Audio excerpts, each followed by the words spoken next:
سورۃ الاسراء جس کو ہم نے شروع کیا، سبحان الذی اسری بعبدہ لیلا من المسجد الحرام الی المسجد الاقصی، اس کا نام سورہ بنی اسرائیل بھی ہے اور سورۃ الاسراء بھی ہے۔ اور دوسری سورہ جو ہم نے تلاوت کی وہ سورہ کہف ہے۔ دو سورتیں آج مکمل الحمدللہ تلاوت ہوئی۔ اسراء کا مطلب ہوتا ہے سفر کرنا۔ اسراء جو ہے سفر کو کہا جاتا ہے، اور اس میں دنیا کے اس عظیم سفر کا ذکر ہے کہ اس جیسا سفر نہ پہلے کبھی ہوا نہ بعد میں کبھی ہوگا، وہ ہے سفر معراج مصطفیٰ صلی اللہ علیہ وسلم۔ مصطفیٰ کریم صلی اللہ تعالیٰ علیہ وسلم کے معراج کا جو سفر ہے اس کو اللہ تبارک و تعالیٰ نے کس شان سے بیان کیا۔ سبحان الذی اسری بعبدہ، پاک ہے وہ ذات، بلند ہے وہ ذات جس نے اپنے بندے خاص کو رات کے ایک حصے میں سفر کرایا۔ کہاں؟ مسجد حرم سے مسجد اقصیٰ تک۔ یہاں تک کا ذکر تو آیا ہے، اس کے بعد کا ذکر احادیث کریمہ میں بھی موجود ہے۔ اب یہاں پر جو بات ہے توجہ کی، پورا سفر معراج تو آپ شب معراج میں سنتے رہتے ہیں اور مجھ سے بھی کئی بار سن چکے ہوں گے۔ میں یہاں ایک اہم بات عرض کر کے آگے بڑھ جاؤں گا۔ جن لوگوں کو یہ تکلیف ہے، یہ کیسے ہو سکتا ہے سفر؟ اتنا لمبا سفر کہ حضور پاک صلی اللہ علیہ وسلم مسجد حرم سے مسجد اقصیٰ تک گئے، یہ خود ہی کئی ہزار کلومیٹر کا فاصلہ ہے، اور رات کے ایک حصے میں وہاں گئے، پھر وہاں سے آسمانوں کا سفر، جنت دوزخ کا ملاحظہ، عرش و کرسی لوح و قلم سب دیکھنا، پھر لامکاں کا سفر، پھر بارگاہ رب العزت سے واپسی۔ یہ سفر کیسے ہو سکتا ہے؟ تو جو لوگ یہ سوال کرتے ہیں وہ رسول پاک صلی اللہ تعالیٰ علیہ وسلم کو شاید اپنے جیسا سمجھتے ہیں کہ تم نہیں کر سکتے تو رسول بھی نہیں کر سکتے۔ حضور پاک صلی اللہ تعالیٰ علیہ وسلم کو اپنے جیسا جو سمجھے گا وہ یہ سوال کرے گا۔ اور رہی بات ایسے کم عقلوں کے جواب کے لیے ہی اس پارے کی شروعات میں ہی اللہ نے فرما دیا، سب کا منہ بند ہو جائے گا۔ جواب سنو، اللہ تعالیٰ فرما رہا ہے، یہ نہیں فرمایا کہ وہ رسول بلند ہے جو رات کے ایک حصے میں مسجد حرم سے مسجد اقصیٰ تک کا سفر کیا، بلکہ مولا فرماتا ہے وہ ذات بلند ہے جس نے اپنے رسول کو سفر کرایا۔ میاں جب رب تعالیٰ کرانا چاہے وہ تو کن سے پوری زمین کو پیدا کر دے، کن سے پورے آسمان کو پیدا کر دے۔ وہ اگر اپنے محبوب کو ایک آن میں پوری دنیا کا کیا پوری کائنات کا سفر کرا دے تو اس کے لیے ناممکن تو نہیں ہے، اس کے لیے ناممکن نہیں ہے۔ تو جن لوگوں کو یہ اعتراض ہے، یعنی مسلمان ہوتے ہوئے، نام کے مسلمان ہوتے ہوئے جن کو یہ اعتراض ہے، گویا کہ وہ اپنے رب ذوالجلال کی قدرت پر اعتراض کر رہے ہیں۔ رب تعالیٰ نے فرمایا کہ وہ بلند ہے ذات جس نے سفر کرایا ہے اپنے رسول کو، تو کرانے والا جب اللہ رب العزت ہو تو پھر سوال ہی نہیں پڑتا کہ حضور کتنے دیر میں گئے کتنی دیر میں آئے۔ اب یہاں پر مفسر شہیر حکیم الامت نے کتنی بہترین بات لکھی ہے کہ اس سفر کی شروعات کو کن لفظوں سے بیان کیا جا رہا ہے؟ کہاں سے شروع ہو رہا ہے یہ پارہ؟ سبحان اللہ۔ سبحان، جب بھی کوئی اچھی چیز دیکھتے ہیں تو آپ کیا کہتے ہیں؟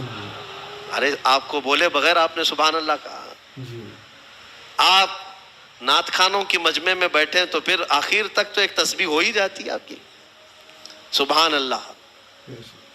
تو یہ کسی تعجب کی چیز اور سب سے بہترین اور اچھی چیز محسوس ہو تو سبحان اللہ کہتے ہیں۔ بلند ہے اللہ کی ذات، پاک ہے اللہ کی ذات۔ اس سفر کی شروعات سبحان سے ہو رہی ہے، اس کی وجہ بتاتے ہوئے ایک نفیس نکتہ بیان کرتے ہیں۔ ہوتا یہ ہے کہ جب ہمارے گھروں میں کوئی دولہا بنے، ہمارے بیٹے کی شادی ہو، آپ کے بیٹے کی شادی ہو، تو جب دولہا بنایا جاتا ہے تو گھر میں اس کو سجایا جاتا ہے، جوڑا پہنایا جاتا ہے، پھر اس کو صحرا پہنائے، امامہ پہنائے، اور اس کے بعد پھر اس کو گھوڑے پر سوار کرتے ہیں۔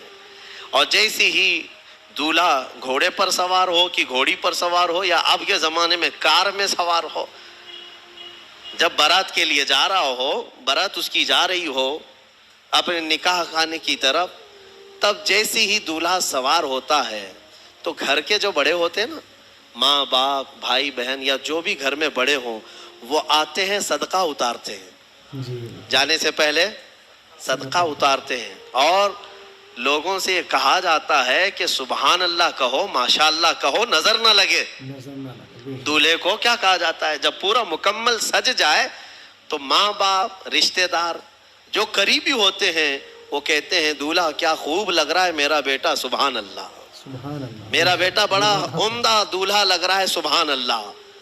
تو حکیم الامت فرماتے ہیں وہ رات یاد کرو جب معراج کی تھی، اللہ رب العزت نے جبرائیل امین کو بھیجا اپنے حبیب کو بلانے کے لیے۔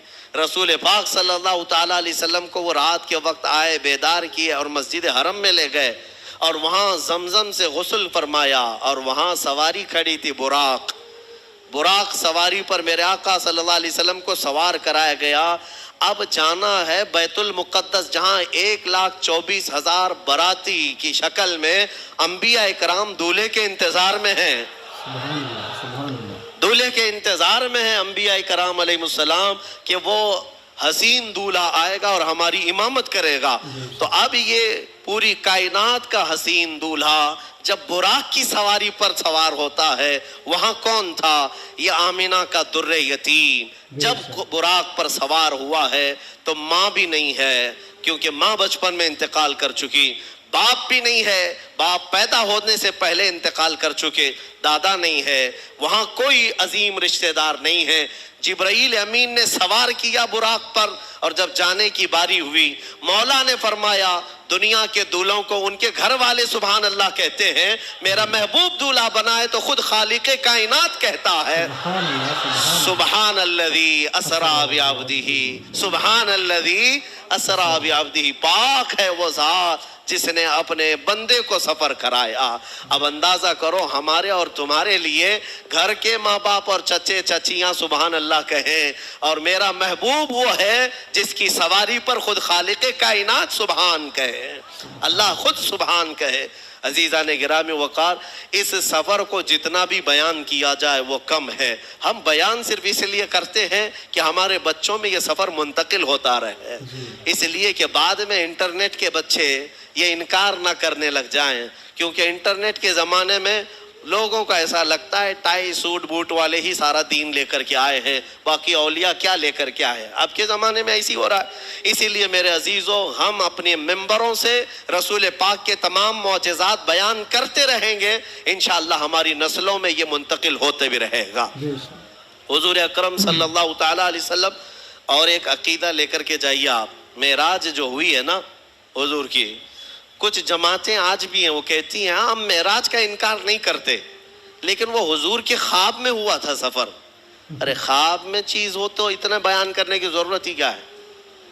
خواب میں کوئی اگر اتنا لمبا سفر دیکھا ہو تو یہ کوئی بہت تعجب کی بات ہے کیا؟ خواب میں آپ کل رات سو کر کے امریکہ پہنچ سکتے ہیں، انگلینڈ بھی پہنچ گئے، اور پھر صبح اٹھ کر کے کہے میں رات کو امریکہ میں تھا، پھر وہاں سے انگلینڈ گیا، پھر وہاں سے سعودی گیا، پھر اس کے بعد ممبئی آ گیا اور صبح یہیں مسجد میں تھا۔ تو تعجب تو کسی کو نہیں ہوگا، سننے والا بھی کہے گا صحیح بات ہے، ہو سکتا ہے 7 ملکوں پہ بھی جا کے آ سکتا ہے ایک نیند میں۔ لیکن حضور پاک صلی اللہ تعالیٰ علیہ وسلم جب مکہ والوں کے سامنے بیان کر رہے تھے معراج کا سفر، تو کیا سارے مکہ والوں نے قبول کر لیا تھا؟ سفر کو مان لیا تھا؟ نہیں مانا۔ مکہ والوں کا انکار کرنا اس بات کی دلیل ہے کہ حضور خواب نہیں بیان کر رہے تھے، اپنی حقیقی زندگی کا سفر بیان کر رہے تھے۔ اگر خواب بیان کرتے تو مکہ والے انکار تھوڑی نہ کرتے، وہ کہتے ہو سکتا ہے خواب میں گئے ہوں گے آپ۔ حضور اپنی حیات ظاہری کا اور حقیقی زندگی کا سفر بیان کر رہے تھے، خواب کا نہیں۔ اور عربی میں عبد جو یہاں پر آیا ہے آیت میں، سبحان الذی اسرا بعبدہ، عبدہ، عبد جسم بھی ہو روح بھی ہو، جی بالکل، جسم بھی ہو روح بھی ہو، جسم اور روح کے مرکب کو بندہ کہا جاتا ہے۔ بے شک، سمجھ میں آ رہی بات؟ اور خواب میں سفر جسم نہیں کرتا، صرف روح کرتی ہے۔ اگر حضور کی صرف روح نے سفر کیا تھا تو قرآن میں بندے کا ذکر نہیں آتا۔ اللہ یوں فرماتا پاک ہے وہ ذات جس نے اپنے رسول کی روح کو سفر کرایا۔ جی بالکل بلکہ قرآن میں اللہ فرما رہا ہے پاک ہے وہ ذات جس نے اپنے بندے کو سفر کرایا. بندے کا مطلب ہے کہ رسول روح اور جسم دونوں کے ساتھ گئے تھے. بالکل روح اور جسم دونوں کے ساتھ گئے تھے. اب یہاں پر ایک مسئلہ یہ بھی آتا ہے کہ پرانے زمانے کے جو فلسفی تھے, فلاسفہ جن کو کہتے ہیں, فلسفی والے لوگ, وہ اس بات کا انکار کرتے تھے کہ ممکن نہیں ہے آسمانوں کے اوپر جانا, کیونکہ آسمان جو ہے یہ دھوئیں کا نام نہیں ہے, یہ بادل نہیں ہے. آسمان ایک دبیز قسم کی ایک پرت ہے, اتنی کہ اس کو آپ پھوڑے تو پھوٹے گا نہیں. زمین سے بھی زیادہ مضبوط لے ہے آسمان کی. ہاں, اس کو کوئی کھود نہیں سکتا, توڑ نہیں سکتا, اس میں سوراخ نہیں کر پاؤ گے. کن کن چیزوں سے کون سا میٹل ہے وہ اللہ بہتر جانے, لیکن آسمان بہت ہی مضبوط پرت کی بنی ہوئی ہے, اس میں سے کسی کا جانا ممکن نہیں. یہ فلسفی لوگ کہتے ہیں, انکار کرتے ہیں, کیونکہ انسان کا دھواں میں جانا تو سمجھ میں آتا ہے, لیکن ایک موٹی چیز کو چیر کر کے جانا یہ سمجھ میں نہیں آتا. اس کے لیے ابھی کے زمانے میں ہمارے بعض علماء نے یہ بتایا, نکتے کے طور پر میں بتاتا ہوں. میرے عزیزو, ہماری آنکھ میں نور کا ایک چھوٹا سا ذرہ ہوتا ہے جس سے ہم دیکھتے ہیں. آنکھ بند کیے کچھ نہیں دکھتا, کھولے تو نظر آتا ہے. وہ جو نظر آتی ہے چیز کس کی وجہ سے نظر آتی ہے؟ آنکھ کے اندر جو نور کا قطرہ ہے, بہت چھوٹا سا ہے, بہت چھوٹا سا. اس نور کے ذرے سے تم ساری چیزیں دیکھتے ہو. اگر وہ نور بجھ گیا تو آنکھیں تمہاری سفید ہو جائیں گی, کچھ بھی نہیں رہے گا, دکھائی نہیں دے گا. ٹھیک ہے, وہ نور کا ہلکا ذرہ ہر چیز کو دیکھتا ہے. ادھر سے میں یہاں بیٹھا ہوں, وہاں تک کا نظر آ رہا ہے. ہم نے چشمہ لگا دیا, گلاس لگا دیا آنکھ پہ. اب یہ نور کا جو ذرہ ہے, کیا یہ شیشہ پھاڑ کر کے جا رہا ہے باہر؟ شیشہ جیسا کا ہے ویسا ہی ہے, لیکن نور کا ذرہ ادھر سے ادھر جا رہا ہے, کیونکہ نور کے لیے پھاڑنا ضروری نہیں. اب آنکھوں کے اندر موجود ایک ہلکا ذرہ شیشے کو بغیر پھاڑے دور تک جا سکتا ہے, تو جو سراپا نور ہے وہ آسمانوں کا سفر بغیر پھاڑے کیوں نہیں جا سکتے؟ ہاں, لیکن ساتھ میں روایتیں ہیں کہ آسمانوں کے دروازے ہیں جو میرے مصطفیٰ کریم کے لیے اس رات کھولے گئے تھے. عزیزان گرامی, رسول کریم صلی اللہ تعالیٰ علیہ وسلم کے سفر کے بارے میں زیادہ الجھنوں کے شکار ہونے والے گمراہ ہو جاتے ہیں, کیونکہ وہ رسول کا معجزہ ہے, میرے آقا کا معجزہ ہے. بہت زیادہ سمجھنے کی کوشش کرنے کے لیے لوگ پتہ نہیں کیا کیا ادھر ادھر کی تک بندیاں لاتے ہیں. میں اعلیٰ حضرت کا ایک شعر پڑھ دیتا ہوں جس میں پورا سفر معراج تمہیں سمجھ میں آ جائے.